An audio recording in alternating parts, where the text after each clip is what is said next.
Dirtle Magic! Hello and welcome back.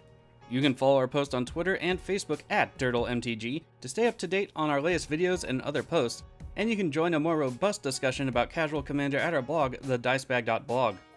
Please don't forget to like, subscribe, and share this content to help the channel and the blog grow. Another way you can support the channel, though, is through our affiliate links in the description below. If you're looking for single sealed product or gaming accessories to protect all of that glory, please consider clicking the links in the description. Now, grab some spells, it's time to dirtle. Hello. Today we quest to analyze the bond between Akami and Chishiro, the Shattered Blade. I know, ironic name. Against our communing with the Kami are Kelsien, Tatsunari, and Sakashima and Ravos. I win the die roll and go first after I mulligan down to 6. I drop a mountain and play a mountain. Kelsien drops a Nomad Outpost. The Toad Rider plays a Flooded Strand, cracks it, and retrieves a Zoggoth Triome. The partner player plays a Snow Plains. That's a lot of P's. Back to me, and I gain an Orochi Merge Keeper. I play a Forest, and then cast the Merge Keeper and pass the turn. A Swamp enters for the Plague. They then cast a Magerite Stone and pass. Tatsunari plays a tapped Breeding Pool. That's kind of on flavor. Morphic Pool drops for the partner player, and they pass their turn. I draw Rootbound Crag and drop it to the tabletop. I then cast Ashling the Pilgrim. I follow that with Skull Clamp. During the second main phase, the Merge Keeper does his best Steve impression and dies for some advantage by getting clamped. I draw a Forest and a Roadside Reliquary and pass. Kelsien plays another Swamp and casts Falthus Shadowcat Familiar. A Snow Swamp enters for Tatsunari, and a Verduran Enchantress graces the battlefield. Over to the partner player, and they drop an Urza's Saga. They then cast a Caltrops. My turn delivers a Ring of Valkus. Nifty. I play the Reliquary and cast the Ring. I then equip the Ring to Ashling and pass. Kelsien begins their turn with a Stoneforged Mystic and tutor up a Quietus Spike. That's a little bit dangerous. They pass, saying they hope for another white or red source of mana. Back to the Toad Rider, and they drop a tapped Overgrown Tomb. Ever-Watching Threshold hits the stack, and the Enchantress draws that player a card. Urza's Saga triggers for the partner player, and they activate its new chapter to create a construct token after dropping a Snow Island. Back to me, and the Ring of Valkus triggers, giving Ashling a shiny new 1/1 counter. I draw Ancient Tomb for my turn, and I drop it to the table. I cast Chishiro, the Shattered Blade, from the command zone, and then equip the Clamp to him. I pass the turn, keen on increasing Ashling's number of counters with the Ring and my commander. Kelsien's turn has a Rogue's Passage found, but unfortunately it doesn't produce the colors needed. They cast Balmage's Bracers and equip them to the Mystic. Woodland Chasm hits the field on Tatsunari's turn. Bident of Thassa is then cast, and the Enchantress does her thing. Back to the partners, and Urza's Saga triggers for the final time. However, in response to the trigger, they create another construct, of which both are getting fairly large. With the trigger for the last chapter, they grab a Soul Ring from their deck. They cast Turn to Frog on my commander, and he temporarily becomes friends with Tatsunari. If you read the story, that's probably not cool. I gain Hammerheim on my turn, and I play it. Moving to attacks, I swing my commander into the Kelsien player, dealing 6 commander damage. I pass and acquire more counters for Ashling. Kelsien's turn has them activating the Mystic and copying the ability with the Bracers. Thornbite's Staff and Quietus Spike hit the field, and I suddenly really hope they never get any more lands. They untap their Mystic with the Magerite Stone and pass. In case you're not familiar, Kelsien with Death Touch and the Thornbite Staff will kill any and all creatures on the battlefield that aren't indestructible, hexproofed, or shroud. That's a bad time for my deck. Tatsunari Toad Rider comes down for that player on their turn. They then cast Shimmering Wings, gaining a card from the Enchantress like they do. When the Wings comes into play, they get to create Kemi, a legendary frog token. It also has the benefit of being able to drain us every time they get an enchantment onto the battlefield. The partner player drops a Snow Swamp on their turn. Kazmia's Transmutation hits my commander, turning him into a frog more permanently than before. Again, that's probably uncomfortable. Sword of Fire and Ice then comes down, and they pass. At the end of the turn, I activate Ashling twice, and she gains 2 counters. To my turn proper, and the Ring of Valkus gives yet another counter to Ashling, and I draw Urabrask the Hidden. I drop a mountain, and then cast Commander's Plate. Moving to attacks, I swing my commander into the partner player, and trigger the Caltrops, which deals 1 damage to my attacker. They intercept with the construct, and my commander goes down, triggering the clamp. I draw a Champion of Lamholt and Krenko of Tin Street. In the second main, I equip the Clamped Ashling, and then pass with mana up to activate Ashling for explosive results if necessary. Over to Kelsien, and they equip the Thornbite Staff to the Mystic. That's all they do, and they pass the turn. Tatsunari's turn comes around, and they cast an overloaded Cyclonic Rift. My hand is forced, and I activate Ashling 3 times. Upon the third resolution of her ability, she deals damage to each creature and each player, where it's equal to the counters on her. That number happened to be 10, and all the creatures die. I go down to 26, Kelsien player down to 24, Tatsunari to 29, and the partner player to 30. The rift resolves, and everything that the Tatsunari player doesn't have gets bounced back to their owner's hands.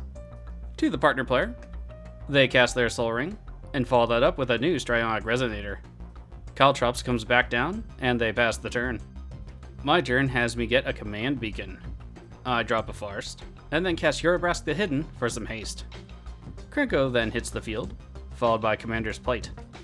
I move to attacks and swing the Hidden One into the partner player, and Krenko into the Toad Rider. Tatsunari gets a card from their threshold. Caltrops hurts my attackers, and Krenko makes me 2 new Shiny Goblin tokens. Damage is good afterward, and Tatsunari goes down to 27, and the partners to 26. Moving to Kelsien, they drop a Basilisk Collar, and follow that up with a recast of the Thornbite Staff. They pass, unfortunately and fortunately, not getting any new land drops. Tatsunari's turn has a Field of the Dead hit the field, and they gain a zombie token. They then recast their commander, and both creatures enter tapped thanks to Urabrask. Back to the partners, and they cast one of their commanders, Ravos Soul Tender. I draw an Ecologist Tolarium, and drop a Command Beacon. I then cast Renata, so I can gain more counters on my creatures when they come into play. I follow that with Jiang Yanggu, Wildcrafter, but it gets mana drained off the stack. I recast Skullclamp, and move to combat. I swing Krenko into Tatsunari, and everything else into the partner player. Caltrops triggers, and my Goblin tokens die because I completely forgot about it. I gain a fresh 3 Goblins from Krenko though, and they each enter with a 1/1 counter on them, making them even better against the Caltrops. Damage is good otherwise, leaving the Toad Rider and the partner at 24 life each. In the second main, I equip the Clamp to Krenko in case he gets destroyed, and pass the turn. To Kelsien, and they still have no new land drop. They recast Quietus Spike, and pass. The Toad Rider begins their turn, and they gain 3 mana from the mana drain. They use that mana to cast a Phyrexian Altar. To the attacks, and the zombie token swings into the partners. In the middle of said attack though, Tatsunari plays a Mystical Tutor. The zombie connects, and Thassa's Biden triggers, drawing that player the card they just tutored for. In the second main, they cast Demonic Tutor, which is in fact the card they got with the Mystical Tutor. Enchantress's Presence is then cast, and then once it is in play, Tatsunari makes another legendary frog. The zombie is sacrificed to the altar, and Song of the Dryads is cast to make my Krenko into a tree. I'm not sure if Chishiro would be offended by this or not. The partner player casts an Esper Sentinel on their turn. They then recast the Sword of Fire and Ice, and equip it to Ravos. To the attacks, and Ravos swings into the Kelsien player, dealing 4 and triggering the sword. They deal 2 more damage to the Kelsien player with the sword, and draw a card. They drop a Vault of Champions, and pass the turn. I gain a mountain on my turn. I drop it, and cast Champion of Lamholt. I sacrifice my Command Beacon, and return Chishiro to my hand. I then cast my commander, and follow that with the Ring of Valkus. Esper Sentinel triggers, and I pay the tax. When the ring enters, I create a 2/2 red spirit creature token with Menace. Into the fray, I send a Goblin into the Kelsien player, and the rest into Tatsunari. The Toad Rider gains a card, but the damage is good, and the Toad Rider goes down. Krenko ends up being deforested, which again I'm not certain Chishiro would mind. My Rogue Goblin token doesn't deal any damage for some reason though. I pass, and I put counters on my modified creatures. Kelsien's turn begins with the long-awaited mana source in Vault of Champions. Kelsien hits the field tapped, and that is followed by a Rune of Mortality. The Sentinel gains a card for the partner player, and the rune engraves itself onto the Thornbite Staff, giving it Death Touch, and they pass. The partner player moves straight to combat and swings their Ravos into the Kelsien player. Damage is good, and the sword triggers. They copy said trigger with the Resonator, and end up dealing 4 damage to Urabrask, and he hits the graveyard. They also draw 2 cards. In the second main, Godhead of Awe enters the battlefield, and each other creature has a base power and toughness of 1. Back to my turn, and the ring triggers, but does nothing. I gain a Vandal Blast off the top and immediately cast it. That feels kinda bad using it against Kelsien. The Sentinel triggers, and I pay for the tax. Artifacts I don't control get destroyed, and I move straight to combat. With Kelsien so close to going off before, I decide to swing 2 Goblin tokens and the champion into them, and the rest into the partner player. Krenko triggers, giving me 5 new shiny Gobbos, and this triggers the champion, who gains 5 1/1 counters. My opponents can't block, and Kelsien goes down while the partner player goes to 6. In the second main, I equip the clamp to the champion and pass, buffing my team with Chishiro. The partner player revives Esper Sentinel to their hand with Ravos' triggered ability on their upkeep. In their first main, they cast their other commander, Sakashima of 1,000 Faces. When it enters, it becomes a copy of Ravos. They then cast Imprison in the Moon, and the champion becomes a Cosmic Wanderer. Moving to attacks, Ravos and the Godhead swing into me, and I take 8, going down to 7. It rolls again back to me, and I gain a mountain. I drop said mountain, and equip the Skull Clamp to Chishiro. I also give him the Commander's Plate, and move to attacks. I swing both Chishiro and Krenko into the partner player. Krenko triggers, and I gain 7 new Goblins. Ravos moves to intercept Krenko, but Chishiro has more than enough damage to win the game. Good game to my opponents. When I first began looking at Kamigawa for commanders to build, Hinata was high on the list.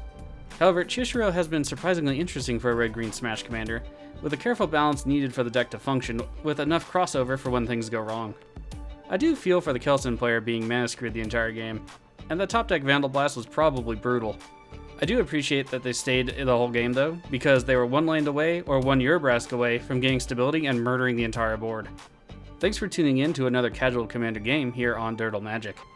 Until next time, stay safe out there.